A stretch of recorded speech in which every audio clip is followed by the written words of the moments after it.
Frères et sœurs en Christ, chers amis, auditeurs, auditrices, tout ce qui ne procède pas du Christ vivant en nous ou qui n'émane pas de Christ, notre vérité, c'est-à-dire ce qui est fait sur la base de la doctrine, est une œuvre morte.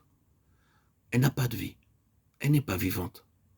Nous, ce qui différencie ces deux choses, cette distinction est tellement grande et importante qu'elle ne peut rester ignorée. Une œuvre a besoin de notre mémoire, tandis que la vie agit spontanément. Une parole qui procède de la vie n'est pas sollicitée par notre mémoire. Elle jaillit par la puissance de la vie qui est en nous. C'est Dieu, et non pas la doctrine ou l'enseignement qui doit nous contrôler. Le jour doit venir où Dieu devra ouvrir nos yeux pour nous montrer que la réalité spirituelle est en Christ. Nous ne devons pas essayer de nous souvenir de certaines doctrines pour agir. C'est Christ qui vit en nous. Il est notre vérité, et cette vérité est vivante. Un jour, un frère fut offensé par un autre frère. Ne pouvant supporter davantage l'offense, il le réprimanda très vivement. Après cela, comme sa conscience le reprenait, il comprit qu'il devait aller vers ce frère pour s'excuser. Mais en se rappelant de quelle façon ce frère l'avait offensé, sa colère fut de nouveau attisée. Cependant, il était conscient de son devoir à l'égard de ce frère. Il devait s'excuser. Il décide alors de lui écrire une lettre. Il saisit sa plume et commença à écrire. « Je sais que j'ai mal agi en te réprimandant. » Mais en se souvenant encore de l'offense de ce frère, sa colère se manifesta de nouveau. Après une courte interruption, il reprit sa plume et continua d'écrire. Durant tout le temps qu'il passa à écrire, il sentait la colère gronder dans son cœur.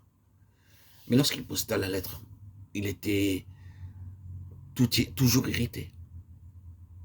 Apparemment, cette lettre avait l'air d'avoir été écrite par un bon chrétien, pourtant elle procédait de la doctrine et non pas de la vie.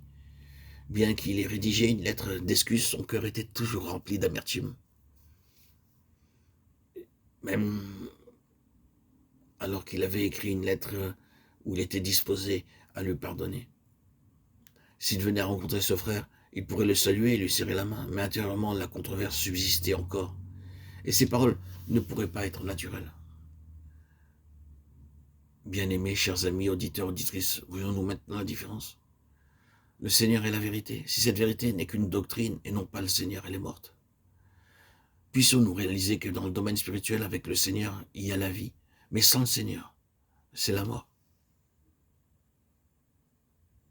Si une chose est faite parce qu'elle résulte de son œuvre et de sa révélation en nous, cette chose alors est vivante. Le cœur de ce frère sera alors nettoyé de toute aigreur, amertume. Il sera dans la vie de Christ, dans la vie de Dieu, par la révélation qu'il aura reçue, et son pardon sera total.